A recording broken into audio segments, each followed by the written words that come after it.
প্রিয় দর্শক, সবাইকে শুভেচ্ছা। ডায়মন্ড সিমেন্ট প্রসঙ্গ চট্টগ্রাম অনুষ্ঠানে আপনাদের স্বাগত জানাচ্ছি। সাথে আছি আমি ফখরুল ইসলাম। সঠিক মাত্রায় আয়োডিনযুক্ত ও বিশুদ্ধ লবণ নিশ্চিত করছি ১.৫ যুগ ধরে ভালোবাসার নিরে। এসিআই পিওর সল্ট মেধা বিকাশে সাহায্য করে। দর্শক, এই অনুষ্ঠানে আমরা সমসাময়িক নানা বিষয় নিয়ে কথা বলে থাকি।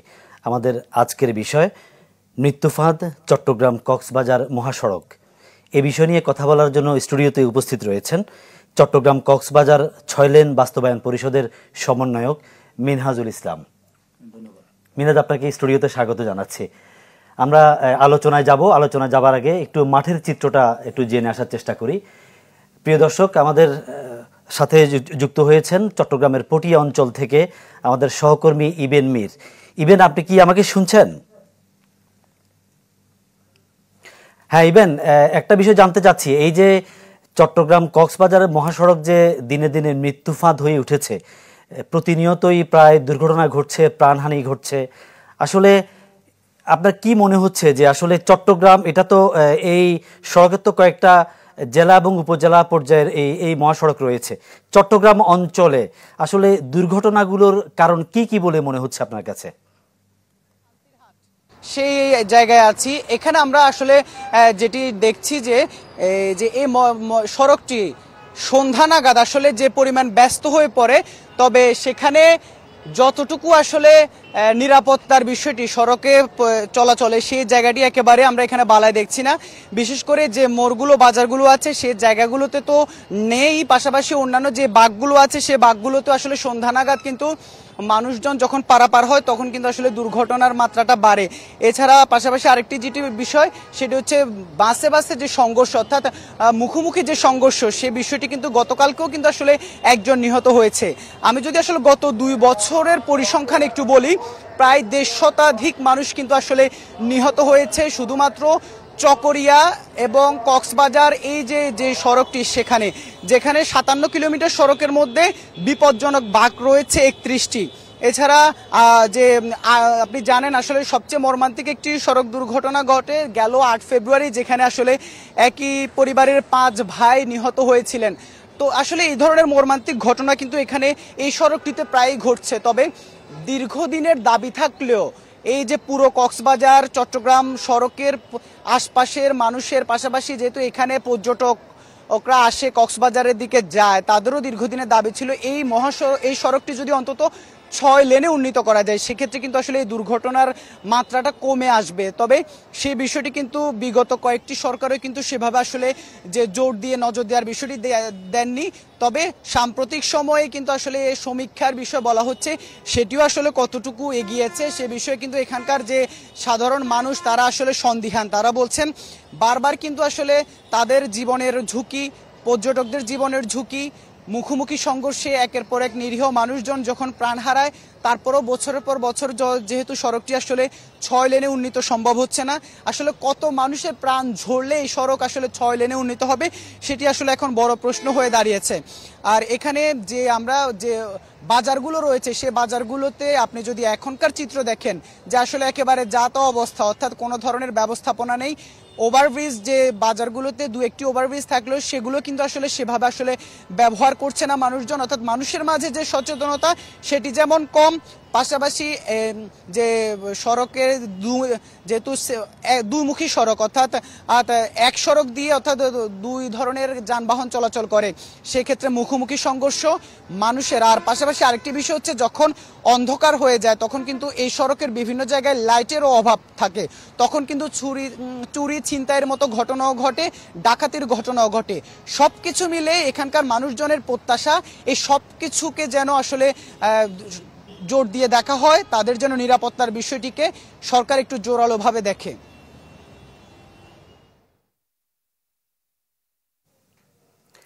ইবেন, ধন্যবাদ, আপনি আমাদের সাথেই থাকুন। মিনহাজ, আপনি আমাদের সহকর্মী ইবেনের কথা শুনছিলেন যে আসলে চট্টগ্রাম কক্সবাজার মহাসড়কের যে চট্টগ্রাম যে অংশটা, সেই অংশের দুর্ঘটনার বিভিন্ন কারণ তিনি ব্যাখ্যা করছিলেন। আসলে আপনারা তো আন্দোলন করছেন যে চট্টগ্রাম কক্সবাজার মহাসড়ককে কিভাবে 6 লেনে উন্নীত করা যায় বা উন্নীত করতে হবে এমন একটা দাবিতে। আন্দোলন করতে গিয়ে আপনারা কি চিহ্নিত করেছেন যে আসলে দুর্ঘটনার কারণগুলো কি কি? ধন্যবাদ। আমরা ইতিমধ্যে নানা সময় নানা আন্দোলন করে যাচ্ছি। ইতিমধ্যেই আমরা কিছু নির্দিষ্ট কোন জায়গায় সড়ক দুর্ঘটনা হচ্ছে, স্পেসিফিকভাবে চট্টগ্রাম অঞ্চলে হচ্ছে আপনার সুনতির জঙ্গালিয়া যে নামক স্থানে, এখানে কিন্তু গত 3 এপ্রিল আপনার 48 ঘন্টার ব্যবধানেই আপনার 15 জনের মতো মৃত্যু হয়েছে। এইরকম কিছু অংশ হচ্ছে আমরা শনাক্ত করছি, যেগুলো আমরা ইতিমধ্যেই জেলা প্রশাসকের মাধ্যমে স্মারকলিপি দিয়ে প্রধান উপদেষ্টা বরাবর জানিয়েছি। এছাড়াও নানা সময় নানা স্থানে দুর্ঘটনা হচ্ছে, সেটার অন্যতম কারণ হচ্ছে আপনার রাস্তাটা হচ্ছে ছোটো। এখানে আপনার এই তিন জেলার মানুষ এই রুট দিয়ে ব্যবহার করে, সেই হিসাবে এই রাস্তাটা 6 লেন হওয়ার কথা আজ থেকে আপনার 10 বছর আগে, কিন্তু আজকে 2025 সালে এসে আমাদের 6 লেনের জন্য দাবি করতে হচ্ছে। 2013 সালে 4 লেন উন্নতি করার জন্য সরকার একটা প্রকল্প নিয়েছিল, মানে সম্ভাব্য যাচাই বাছাই করার জন্য। পরে এটার কোনো আলোর মুখ দেখে, এরপরে আরেকটা আবার জাপানের অর্থায়নে আবার সেম আপনার 4 লেনের জন্য প্রস্তাবনার জন্য সম্ভাব্য যাচাই বাছাই হয়েছে, এটার কোনো আলোর মুখ দেখে নেই। সর্বশেষ 2022 সালের মধ্যে একটা 4 লেনের জন্য, এখন জাইকার অর্থায়নে 6 লেনের জন্য মসজিদ থেকে আপনার সুকরিয়া অংশ পর্যন্ত 6 লেন হওয়ার জন্য সম্ভাব্য একটা যাচাই বাছাই করছে। এটা ওনারা ইতিমধ্যেই আগস্টের লাস্টের দিকে মিনিস্ট্রিতে এটা সুপারিশ করছে। এর মধ্যে মিনিস্ট্রি এটা জাইকার সাথে বাংলাদেশ সরকার হয়তো কোনো চুক্তির মধ্যে আসতে পারে আর কি, কিন্তু এখনো পর্যন্ত এটা হচ্ছে আনঅফিসিয়ালি ওই যারা সম্ভাব্য যাচাই বাছাইয়ের কাজের মধ্যে জড়িত ছিল ওনারা এই সর্বশেষ তথ্যটা আমাদের জানাইছে। এই যে সড়ক আঁকা বাঁকা সরু, এটা হচ্ছে মূল কারণ। এখন এই সড়কের পাশে বাজার আছে, বাড়িঘর আছে, বিভিন্ন স্থাপনা এবং পাহাড়ি এলাকা। আসলে এই যে সম্ভাব্যতা যাচাই বা আমরা 6 লেনের কথা বলছি, এটা আসলে কতটা বাস্তবসম্মত বা এটা আসলে 6 লেন করা কতটা সম্ভব, আসলে কি মনে হয়? না, এটা একদম ওনারা যারা এই গবেষণার যে কাজটা করছে ওনারা নিজেরাই বলতেছে এটা অবশ্যই সম্ভব। এটা সরকারের সদিচ্ছার অভাব। সরকার যদি ইচ্ছা করে এটা মানে দ্রুত সময়ের মধ্যে প্রকল্পটি বাস্তবায়ন করা যাবে। এখানে আপনার 300-350 একরের মতো জায়গা অধিগ্রহণ করতে হবে, এটা হচ্ছে সরকারের জন্য কোনো বিষয় না। এছাড়াও ওখানে যেখানে আপনার বনের কথা বলা হচ্ছে, কিন্তু বনের কথা বলা হচ্ছে এখানে কিন্তু বন এত বেশি বন পড়তেছে না। আপনার ওনারা যে ইতিমধ্যে যারা সম্ভাব্য যাচাই বাছাই করছে ওনারা বন বিভাগ থেকে শুরু করে সরকারি যেগুলো প্রতিষ্ঠান সংশ্লিষ্ট প্রত্যেক প্রতিষ্ঠানের সাথে ওনারা মিটিং বৈঠক তথ্য আদান প্রদান করার মাধ্যমে ওনারাই নিজেরাই সুপারিশ করছে এটা মানে 6 লেন বাস্তবায়ন করা সম্ভব যদি সরকার ইচ্ছা করে।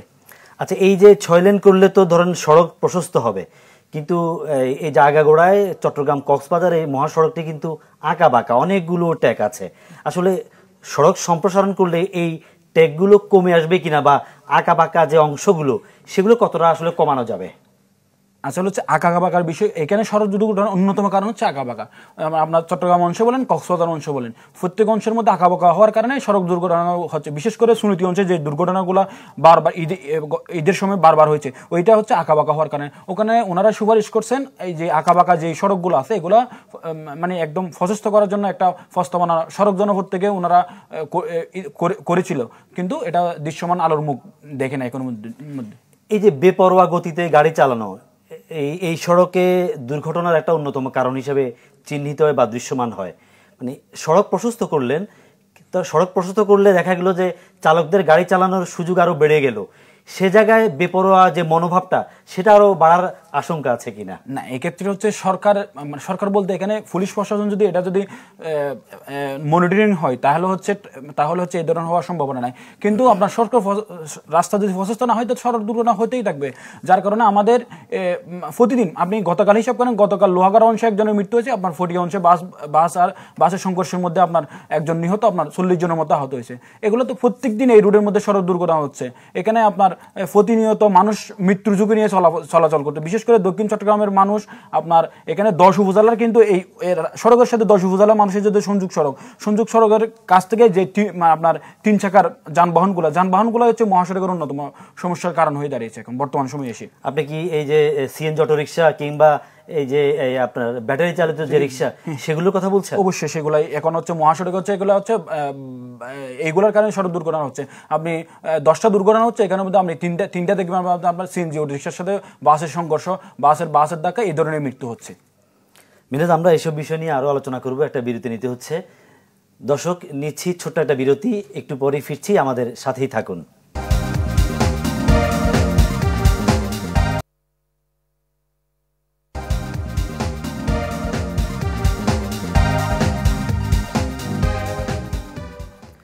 দর্শক, বিরতির পর আবারও ফিরলাম। আপনারা দেখছেন ডায়মন্ড সিমেন্ট প্রসঙ্গ চট্টগ্রাম অনুষ্ঠান। আজকের পর্বে আমরা আলোচনা করছিলাম মৃত্যুফাঁদ চট্টগ্রাম কক্সবাজার মহাসড়ক নিয়ে। আমাদের সাথে স্টুডিওতে আছেন মিনহাজুল ইসলাম, তিনি চট্টগ্রাম কক্সবাজার 6 লেন বাস্তবায়ন পরিষদের আহ্বায়ক, সমন্বয়ক। দর্শক, আমরা অনুষ্ঠানে বিরতির আগে আলাপ করছিলাম আমাদের সহকর্মী ইবেন মীরের সাথে। তিনি এই মহাসড়কের চট্টগ্রাম অংশের ঝুঁকির কারণগুলো নিয়ে কথা বলছিলেন। এবার আমরা চলে যাব কক্সবাজারে। সেখান থেকে যুক্ত হচ্ছেন আমাদের সহকর্মী আজিম নিহাদ।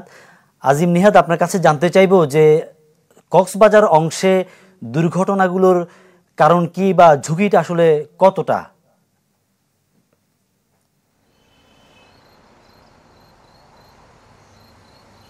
আমরা আসলে আমাদের কক্সবাজারের যে অংশটি রয়েছে সেখানে বলা হচ্ছে যে 157 কিলোমিটার সড়কের মধ্যে কক্সবাজারে 50 থেকে 55 কিলোমিটার, এর মধ্যে চকরিয়ার পর অর্থাৎ যে চুনতি এলাকা রয়েছে লোহাগাড়ার শেষ অংশ, সেখান থেকে এর আগের যে জায়গাগুলো রয়েছে বড়ইতলি, হারবাং যে এলাকাগুলো রয়েছে সেখানে সবচেয়ে বেশি দুর্ঘটনা ঘটে। এবং আমরা যেই কক্সবাজার শহর থেকে শুরু হয়ে রামুর পর এবং ঈদগার আগে যে জায়গাটি রয়েছে জোয়ারিয়ানালা রশিদনগর, সেখানে সবচেয়ে বেশি দুর্ঘটনাগুলো ঘটে। এখন পর্যন্ত আমার কাছে যে তথ্য রয়েছে 2024 সাল থেকে শুরু করে 25 সালের 9 মাস পর্যন্ত এই সময়ের মধ্যে 49 জন নিহত হয়েছেন বিভিন্ন দুর্ঘটনার মধ্যে। সেখানে সবচেয়ে যে কারণগুলো উঠে আসছে, সড়কটা সরু অবস্থায় রয়েছে সেখানে, এবং বিশেষ করে কক্সবাজার থেকে যে মালামালগুলো বহন করা হয়, বিশেষ করে লবণ বহনের ক্ষেত্রে অনেক সময় পিচ্ছিল হয়ে যায়, সে কারণে এই দুর্ঘটনাগুলো। আমাদের সাথে কক্সবাজার চট্টগ্রাম সড়কটি 6 লেন করার আন্দোলনের 2 জন নেতা রয়েছেন, আমরা একটু তাদের কাছে জানতে চাই মূলত এই দুর্ঘটনাগুলো কেন ঘটছে, এবং আপনারা দীর্ঘদিন ধরে আন্দোলন করছেন, কেন 6 লেন করছে না সরকার?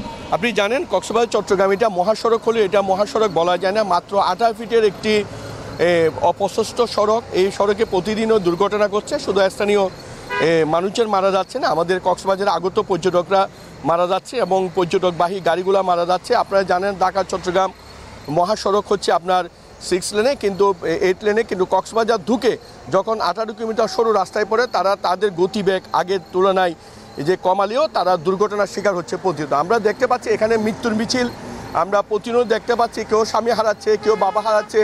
এভাবে আমাদের কক্সবাজারে প্রতিদিনও কোনো না কোনো মায়ের বুক খালি হচ্ছে।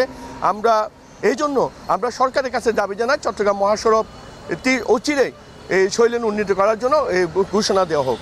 মহাসড়কের মধ্যে আমরা অনেকগুলো যে যানবাহনগুলো নিষিদ্ধ সেগুলো দেখতে পাই, এগুলোর বিরুদ্ধে আপনাদের আন্দোলন ছিল, সত্যিকার অর্থে কি প্রশাসন কোনো ব্যবস্থা নিয়েছে? না, এই যে প্রশাসন তো নির্বিকার, হাইওয়ে পুলিশগুলো কি করে আপনারা দেখেন না। প্রথমত হচ্ছে আপনার ছোট সরু রাস্তা, দ্বিতীয়ত সেখানে চেঞ্জি টমটম এগুলো ঢুকে পড়ে, বিভিন্ন গাড়ি ঢুকে পড়ে, যার কারণে অপ্রশস্ত রাস্তা, তার উপর চেঞ্জি অবৈধ গাড়িগুলো প্রবেশের কারণেই যে প্রতিনিয়ত দুর্ঘটনাগুলো ঘটছে, এগুলো আমরা সকলেই জানি। যে হাইওয়ে পুলিশের দায়িত্বটা কি, তাদেরকে ভূমিকাটা কি, সেটা আমরা কোনো তাদেরকে বুঝতে পারি না। আমরা চাই অচিরে সেটার জন্য তার ব্যবস্থা গ্রহণ করা হয়, হাইওয়ে রুটে যেন অবৈধ গাড়ি প্রবেশ না করে এবং আমাদের 6 লেন যেন আমাদেরকে উপহার দিতে পারে। কারণ কক্সবাজারের এমন একটি জায়গা যেখানে কক্সবাজার সমুদ্র শহর থেকে শুরু করে আপনার রোহিঙ্গা ক্যাম্প, বিশাল একটা রোহিঙ্গা ক্যাম্প, তার উপর এখানে কত মানুষের যাতায়াত, প্রতিনিয়ত দুর্ঘটনা ঘটছে। সেই বাংলাদেশের সৃষ্টির পর থেকেই এই রাস্তাগুলো সংস্কার হয়নি। প্রতিটি বাঁক, প্রতিটি মোড় আপনি দেখেন সরু, যে দেখেন এত সরু অঞ্চল যেখানে, তার কারণে আমরা তার প্রতিবাদ জানাচ্ছি। ধন্যবাদ। আমরা কথা বলছিলাম 6 লেন আন্দোলনের 2 জন নেতার সাথে, তারা দীর্ঘদিন ধরে আন্দোলন করে যাচ্ছেন, কিন্তু এখন পর্যন্ত সরকারের তরফ থেকে সঠিক কোনো উত্তর আসেনি যে এই সড়কটি কখন নাগাদ 6 লেন করা হবে, এবং এই মৃত্যুর যে ফাঁদ তৈরি হয়েছে কক্সবাজারের মানুষ এবং সারা বাংলাদেশের মানুষের জন্য, সেই ফাঁদ সত্যিকার অর্থে কখন বন্ধ হচ্ছে এবং কখন 6 লেন হচ্ছে, সেই উত্তর কক্সবাজারের মানুষের কাছে এখনো পৌঁছেনি।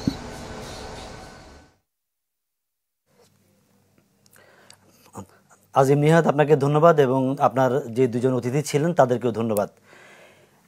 একটা বিষয় আমরা লক্ষ্য করলাম যে চট্টগ্রাম এবং কক্সবাজার অংশে এই 2 জায়গাতেই কিন্তু কিছু সাধারণ সমস্যা বা সাধারণ কারণ রয়েছে, এর বাইরেও কিছু কারণ 2 অঞ্চলে 2 রকম। আসলে এই যে বলা হচ্ছে যে প্রশাসনের যে ভূমিকাটা সড়কে, আপনিও এই অনুষ্ঠানে প্রথম অংশে বলছিলেন যে আপনার যে কিছু অননুমোদিত গাড়ি, সিএনজি অটোরিকশা কিংবা আপনার এই ব্যাটারি চালিত রিক্সা, এই গাড়িগুলো হুটহাট করে সড়কে উঠে পড়ে এবং দুর্ঘটনার একটা বড় কারণ। প্রশাসন, বিশেষ করে হাইওয়ে পুলিশ, আসলে তাদের ভূমিকা নিয়ে প্রশ্ন উঠেছে। আপনি কি মনে করছেন যে এই ক্ষেত্রে হাইওয়ে পুলিশের ভূমিকা যথাযথ হচ্ছে না? না, অবশ্যই এখানে পুলিশ প্রশাসন চাইলে কিন্তু 10 উপজেলার যেগুলো সংযোগ স্থান, ওই স্থানের মধ্যে মনিটর করা যায়, কিন্তু পুলিশের সদিচ্ছা থাকলে আপনার এখানে চট্টগ্রাম কক্সবাজার মহাসড়ক হওয়াতে এটা হচ্ছে হাইওয়ের অধীনে, হাইওয়ে থানা। তো হাইওয়ে আর থানা পুলিশ যদি একটা যৌথভাবে যদি এটা একটা উদ্যোগ গ্রহণ করে, এক্ষেত্রে অবশ্যই পুলিশ প্রশাসন এই 3 চাকার নসিমন করিমন বা অটোরিকশা বা সিএনজি চালিত রিক্সা এগুলো সবগুলো মনিটর করতে পারবে। এবার আসে আমরা একটু আন্দোলনের সুফল নিয়ে। এই যে আপনারা 6 লেনে উন্নীতকরণ নিয়ে কাজ করছেন, এর আগেও কিন্তু কক্সবাজার এই মহাসড়কটি, চট্টগ্রাম কক্সবাজার মহাসড়ক কিন্তু 2 থেকে 4 লেনে কিন্তু উন্নীত করার কাজ কিন্তু আগেই শুরু হয়েছে, বিভিন্ন জায়গায় বিচ্ছিন্নভাবে হয়ে আসছিল। এই যে 6 লেনে উন্নীত করার যে আন্দোলন, সেটা আসলে কতটা সুফল আপনারা ইঙ্গিত পাচ্ছেন সরকারের পক্ষ থেকে? আমরা ঈদ উল ফিতরের পরেই তো আমাদের আন্দোলন শুরু করছি। আমাদের আন্দোলন হওয়ার পরেই আমরা প্রথমেই আপনার গত 6 এপ্রিল প্রধান উপদেষ্টার বরাবর মাননীয় ডিসির মাধ্যমে প্রধান উপদেষ্টার বরাবর স্মারকলিপি দিলাম। স্মারকলিপিতে আমাদের আশ্বস্ত ছিল। পরে আমরা 11 এপ্রিল গণস্বাক্ষর কর্মসূচি পালন করেছি। সেখানে আমাদের চট্টগ্রাম সিটি কর্পোরেশনের মেয়র উনি আমাদের দাবির সাথে একমত। এই দাবির সাথে চট্টগ্রাম সিটি কর্পোরেশনের মেয়র নয়, চট্টগ্রামের যে বাসিন্দা প্রত্যেক মানুষ এই দাবিগুলোর সাথে একমত। বাট পরে একই দিনে আমরা কিন্তু মাননীয় সড়ক উপদেষ্টা যিনি বর্তমান দায়িত্বে আছে ডক্টর মোহাম্মদ ফজলুল কবির খান, ওনার সাথে আমরা সাক্ষাৎ করলাম, ওনাকে স্মারকলিপি দিলাম। উনি আমাদের আশ্বস্ত করেছিল। এরপরে বর্তমান যিনি ডাকসুর বিপি নির্বাচিত সাদিক কাইম, উনিও এই মহাসড়কটার জন্য উনিও উপদেষ্টার সঙ্গে মিনিস্ট্রিতে দেখা করে আন্দোলন সড়কটার সলেনের উন্নতি করার জন্য উনাকেও সড়ক উপদেষ্টা আশ্বস্ত করেছিলেন। কিন্তু আশ্বস্ত করলে তো হবে না, বাট মাঠের পর্যায়ে বাস্তবায়নের আলোর মুখ দেখা যাচ্ছে না। কিন্তু এর আগেও কিন্তু আপনার এই মহাসড়কটি 4 লেন করার জন্য সমীক্ষা করা হয়েছিল, কিন্তু সেটা আলোর মুখ দেখানো। মিনাজ, একটা বিষয়, এই যে চট্টগ্রামের দক্ষিণাঞ্চল বান্দরবান, কক্সবাজার, আমরা এবং কক্সবাজার হয়ে একেবারে মিয়ানমার পর্যন্ত সড়ক যোগাযোগ ব্যবস্থা টেকনাফ হয়ে বাংলাদেশের যে পর্যটনের যে হাব কক্সবাজারকে বলা হয় পর্যটন নগরী এবং বাংলাদেশের প্রধান পর্যটন কেন্দ্র। এছাড়াও এই যে মহেশখালীতে বাংলাদেশের উন্নয়নের মহাকর্মযজ্ঞ চলছে, ওইদিকে আবার এই টেকনাফ অঞ্চলেও অনেক কাজকর্ম হচ্ছে এই আপনার পর্যটন খাতকে ঘিরে। এত কিছুর পরও আমরা বলি যে আসলে ওই অঞ্চলের উন্নয়ন না হলে বাংলাদেশের উন্নয়ন প্রকৃত অর্থে হবে না। এরপরও কেন আসলে সরকারের তরফ থেকে, সরকার তো আসে যায়, তাহলে আমি যে পথ ধরে সেই জায়গায় যাব কিংবা সেই জায়গা থেকে যে পথ ধরে আমি বন্দরনগরী হয়ে রাজধানীতে ফিরে যাব, এই পথ যদি মসৃণ না হয়, এটা যদি নির্বিঘ্ন কিংবা নিরাপদ না হয়, তাহলে আমার সেই কর্মযোগ্য, সেই আমার পর্যটন, এগুলো কি নিরাপদ হবে কিনা? কেন এই জায়গা আমাদের কি করণীয় আসলে? নিরাপদ এখানে তো প্রশ্নই আসে না। এখন মনে করেন মহেশখালীতে গভীর সমুদ্র বন্দর হচ্ছে, গভীর সমুদ্র বন্দরে কিন্তু আলটিমেটলি সবগুলাই ট্রাকগুলা মহাসড়ক, এই মহাসড়ক ইউজ করে, ট্রেইলার, কাভার ভ্যান সবগুলোতে এই মহাসড়ক ইউজ করে আসবে। কিন্তু এই মহাসড়ক ইউজ করে আসার পর এখন যে সড়কের যে অবস্থা, যদি মহেশখালী বন্দর চালু হয় তাহলে এই সড়কে বাস কি চলাচলের পরিবেশ থাকবে? এখন যে হারে সড়ক দুর্ঘটনা হচ্ছে, এই যে বন্দর চালু হলে তো আপনার গাড়ি পরিমাণ বেড়ে যাবে। গাড়ি পরিমাণ বেড়ে যাওয়া মানে সড়ক দুর্ঘটনা বৃদ্ধি হওয়া, এটা একদম সহজ হিসাব। এখন এক্ষেত্রে সরকারের সদিচ্ছার, এখানে আমি মনে করি সরকারের সদিচ্ছার প্রত্যেক সরকার যায় কিন্তু আশা দেয়। কিন্তু একটু যদি সবশেষে একটু জানতে চাইবো, আমাদের হাতে সময় একেবারে ফুরিয়ে আসছে, মানে আন্দোলনের আপনাদের পরবর্তী ধাপ বা কার্যক্রম বা পরিকল্পনা কি আছে? আমরা তো ইতিমধ্যেই মাননীয় উপদেষ্টার সাথে দেখা করছি। উপদেষ্টা তো আমাদের আশ্বস্ত করেছে, বাট আশ্বস্ত করলে হবে না, এটা তো আলোর মুখ দেখতে হবে। আমরা সেজন্য জনমত সৃষ্টি করার জন্য আমরা এখন উদ্যোগ নিচ্ছি। আমরা আগামী কয়েকদিনের মধ্যে একটা লিফলেট বিতরণ করব। লিফলেট বিতরণ করে যারা আহত, ওই সড়কে যারা দুর্ঘটনায় আহত হয়েছে, ওনাদের সাথে, ওনাদের পরিবারের সাথে আমরা দেখা করে ওনাদের মতামত নিয়ে সরকারকে আর একটা জোরালো বার্তা দিতে চাচ্ছি যে যাতে মহাসড়কটা দ্রুত করতে হয়। আমরা আর একটা কাজ করতেছি, এই যে বর্তমান সেপ্টেম্বর মাসে চট্টগ্রাম কক্সবাজার মহাসড়ক, এই যে 150 কিলোমিটার এই সড়কের মধ্যে কতটা মহাসড়কের দুর্ঘটনা হয়েছে, কতজন আহত হয়েছে, কতজন নিহত হয়েছে, এদের একটা আমরা পরিসংখ্যান বের করার জন্য আমাদের কাজ চলমান রয়েছে। এছাড়াও আমরা জনমত সৃষ্টি করার জন্য আমরা আমাদের সাথে যারা আন্দোলনে সক্রিয় আছে বা যাদের আন্দোলনে আরও অন্তর্ভুক্ত করার জন্য আমরা বিভিন্ন পেশাজীবী মানুষের সাথে আমরা কথাবার্তা চালিয়ে যাচ্ছি। সংক্ষেপে একটু, যে পথচারীদের সড়ক ব্যবহার এবং চালক সহকারীদেরকে সতর্ক করার ব্যাপারে কোনো উদ্যোগ আছে কিনা আপনাদের? আমরা এই যে যেটা আপনার লিফলেট বিতরণের কথা বলতেছি, এটা হচ্ছে এটার অন্যতম উদ্দেশ্য হচ্ছে আমরা চালক আর পথচারীদের সচেতন করা। এখানে আপনি দেখবেন অধিকাংশ সড়ক দুর্ঘটনা হচ্ছে পথচারী। আপনার গত 15 সেপ্টেম্বর যেটা ফরিয়ংশ একটা বাসের ধাক্কায় এক নারী নিহত হলো। আপনাকে অনেক ধন্যবাদ। আমরা অন্য কোনো সময় আরো আলোচনা করব। এতক্ষণ সময় দেওয়ার জন্য আপনাকে ধন্যবাদ। প্রিয় দর্শক, এতক্ষণ আমাদের সাথে থাকার জন্য ধন্যবাদ। সবাই ভালো থাকবেন।